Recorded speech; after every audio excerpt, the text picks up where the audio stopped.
Alright. Welcome to ChaosNet. ChaosNet is a global trade simulator where we calculate partial equilibriums between multiple different countries involved in some sort of a trade dynamic. This is powered with knowledge graphs where the nodes in our graph, which we represent, are all the different countries, as well as all the different industries and subcategory of products that exist within them, as well as the different relationships that form between countries, industries, and one another. So we're on our website, chaosnet.com, and what we want to do is see how, when we change a very specific input parameter, such as a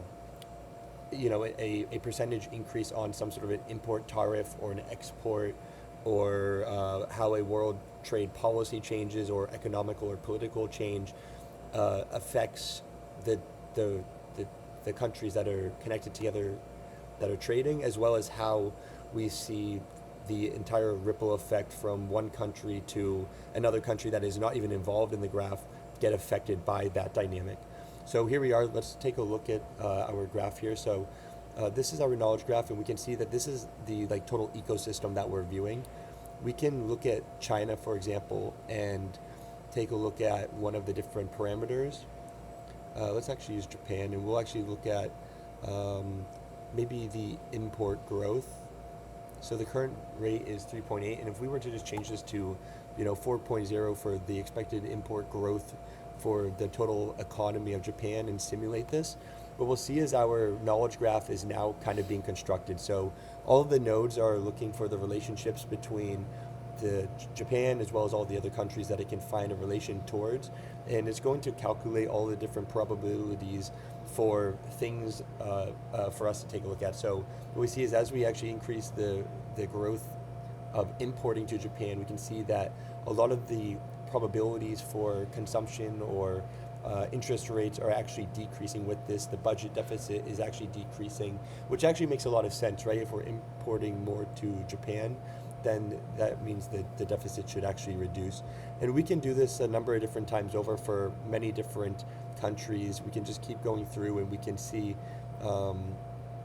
different parameters. Like if we were to look at Denmark and look at the unemployment rate, if it were to decrease by just barely a percentage, if that would apply any sort of a change to that country, or if it would even have an impact across the entire world economy as well. So let's have a look at this.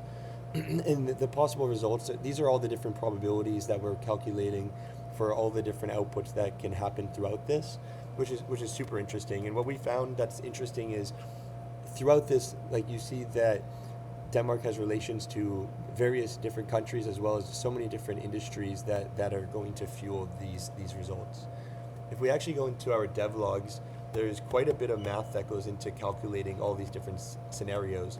So we are performing a partial equilibrium simulation, which is essentially taking into account different policies amongst trading, amongst economics and politics, and we're putting that into many different formulas to be able to calculate, as we change tariffs, as we change political aspects, what is the trade deficit or the trade balance for an economy, and how does that relate against all the other economies.